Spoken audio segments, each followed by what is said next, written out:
Hello friends, કેમ છો? બધા મજામાં? કિચન ગેલેરી 123 માં તમારા બધાનું હાર્દિક સ્વાગત છે. મિત્રો, આજે હું કોઈ રેસીપી લઈને નથી આવી, પરંતુ આજે હું તમને રસોડાને રિલેટેડ, આપણા બહેનોના કામને રિલેટેડ એક એવી ટ્રીક લઈને આવી છું કે એ તમે સાંભળશો એટલે તમે એ અપનાવશો, અને અપનાવશો એટલે તમે કેટલાય વ્યક્તિઓને એ શેર કરવાના છો, મને પૂરી ખાતરી છે. તો આ ટ્રીકની અંદર હું એક લિક્વિડ બનાવવા જઈ રહી છું, વાસણનું લિક્વિડ. બરાબર છે? એ વાસણનું લિક્વિડ છે એ માત્ર વાસણ ઉટકવા પૂરતું જ કામ નથી લાગવાનું, પરંતુ ટોયલેટ બાથ સાફ કરવામાં, પછી રસોડાની જે સ્ટીલની સિંક હોય એની અંદર ક્ષાર બાજી ગયો હોય, અરે બેનો, ગમે એવો ક્ષાર બાજી ગયો હોય, તમે આ લિક્વિડ નાખશો. હું અત્યારે જે બનાવવા શીખવાડવા જઈ રહી છું એ બનાવેલું લિક્વિડ તમે ગમે તેવો ક્ષાર સ્ટીલની ગેંડીમાં જામી ગયો હોય તો આ લિક્વિડ નાખી અને વારાથી ઘસી નાખો એટલે સ્ટીલની ગેંડી એકદમ સાઇનવાળી થઈ જવાની છે, 100%. તો એના માટે શું કરવાનું છે? સૌ પ્રથમ લીંબુ લેવાના છે.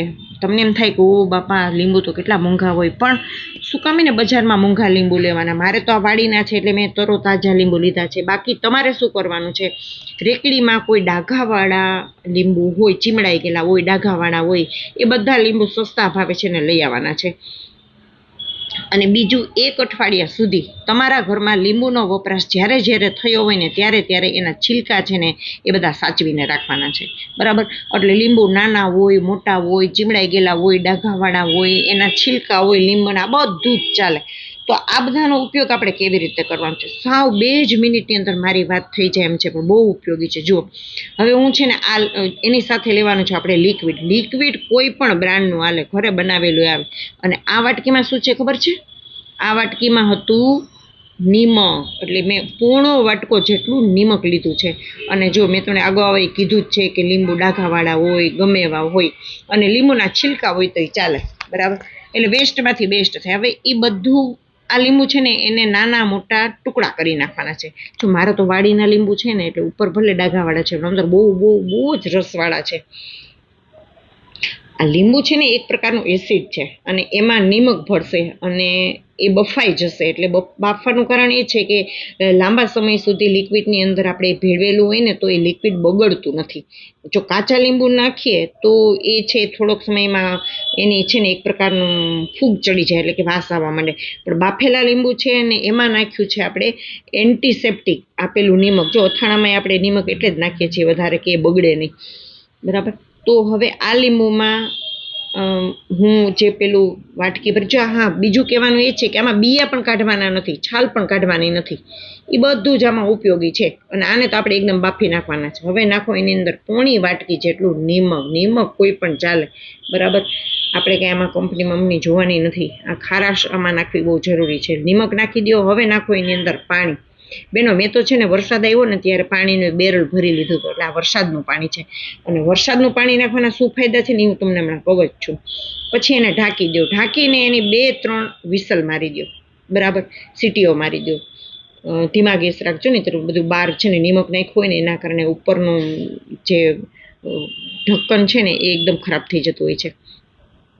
એટલે આવી રીતે ગેસ ઉપર મૂકી વરાળ ભરાય એટલે થોડો ગેસ ધીમો કરી નાખવાનો, જેથી કરીને ઢાંકણું બહુ બગડે નહીં. અને 2-3-4 સીટી મારી, જ્યાં સુધી તમને એમ થાય કે લીંબુ કયા પ્રકારના છે. અને તરત જ છે ને એને ખોલી ન નાખતા, કારણ કે એ તો અંદર વરાળમાં છે ને એવા સરસ આ લીંબુડા બફાઈ જવાના છે. બરાબર? સુગંધ પણ આવશે ને આખું ઘર છે ને આમ લીંબુની ખાટી અને સેજ કડવાશ ભરી એવી સુગંધ પણ આખા ઘરની અંદર આવશે. હવે જુઓ તમે, આ એકદમ સરસ મજાના લીંબુ છે, બફાઈ ગયા છે. જો નાના મોટા કશું કાંઈ જોવાનું જ નથી.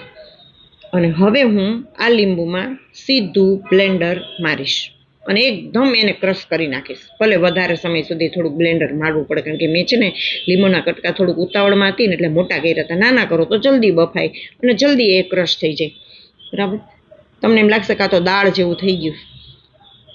જો એક લીંબુ ઉપર તૈરું છે એટલે વળી પાછું મેં એને બ્લેન્ડરમાં વચ્ચોવચ લીધું અને ફરી પાછું મેં એને બ્લેન્ડર મારવાનું ચાલુ કર્યું. આવી રીતે તમારે થોડીક વાર સુધી બ્લેન્ડર મારી દેવાનું અને એને છે ને એકદમ ક્રશ કરી નાખવાનું. હા, આને ગાળવાની જરૂર નથી. જે તે પોઝિશનની અંદર જ આપણે આ લિક્વિડનો આ પ્રવાહીનો, લીંબુના પ્રવાહીનો ઉપયોગ કરવાનો છે.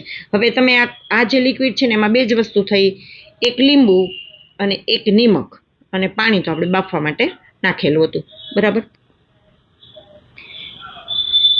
હવે બ્લેન્ડરને સાઈડમાં મૂકી દો. આ જે પ્રવાહી આપણે ભેગું કરેલું છે કુકરની અંદર, અત્યારે તો છે ને કુકર નાનું છે એટલે એકદમ જાડું રાખ્યું છે, કારણ કે આમાં પાણી વધારે સમાઈ ન શકે, પણ તમારે આટલું બધું જાડું નથી રાખવાનું. હવે હું એક તપેલામાં એને ટ્રાન્સફર કરી લઉં છું, કારણ કે મારે છે ને હજી આની અંદર પાણી નાખવાનું છે. હા, હું વચ્ચે વરસાદના પાણીની વાત કરી દઉં. જો તમે સાદા પાણીનો 1 કળશો નાખો ને, વરસાદના પાણીનો 1 કળશો ને સાદા પાણીના 2 કળશા, એટલે કે લિક્વિડ ભલે ઓછું થાય વરસાદનું પાણી, પણ એ એટલું બધું સ્ટ્રોંગ થાય ને કે તમારે આ લિક્વિડ છે ને એ 2 મહિના હાલતું હોય ને તો 4 મહિના હાલે. જો હવે એની અંદર આ જે પ્રવાહી છે એની અંદર હું આ લિક્વિડ છે એ નાખી દઉં છું. કોઈ પણ બ્રાન્ડનું લિક્વિડ ચાલે, મેં તમને કીધું ઘરે બનાવેલું લિક્વિડ હોય તો પણ ચાલે. અને એકદમ આને પાતળું કરી નાખવાનું છે, હજી પાણી નાખવાનું છે, આટલું બધું ઘાટું નથી રાખવાનું. આ 5 લીટરનું કેન છે ને એ પોણું ભરાશે, એટલે કે લગભગ તમે સમજી લો ને 3 થી 3.5 લીટર જેટલું લિક્વિડ થશે.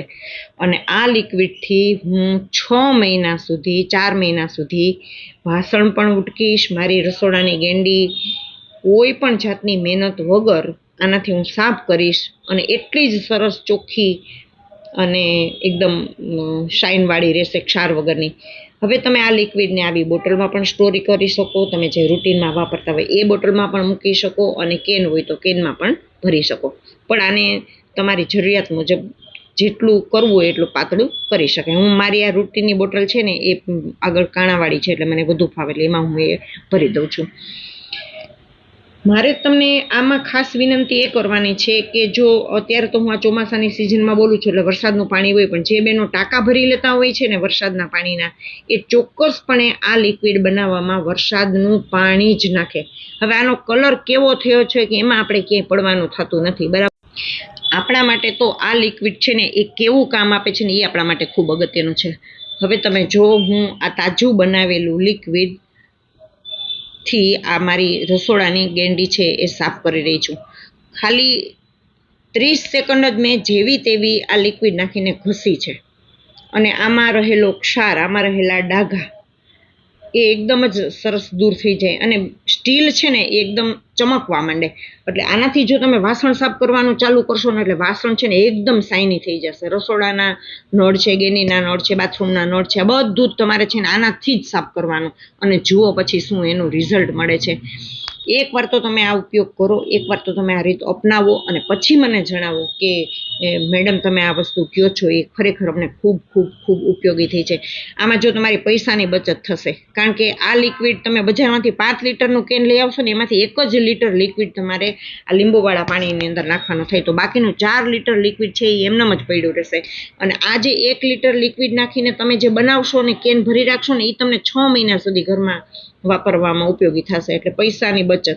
પછી બીજું, બાકી તમે પાવડર નાખીને ઘસીને તમારા હાથ અને બાવડા આપણા દુખી જતા હોય છે, ને અહીંયા તો જો એકદમ સરસ, જો કેવી સાઈન મારવા માંડી છે આ ગેંડી, બરાબર. અને નળ પણ એકદમ સરસ ચોખ્ખા ચણક જેવા થઈ જાય, જાણે કે કાલ જ ફિટ કર્યા હોય ને એવા.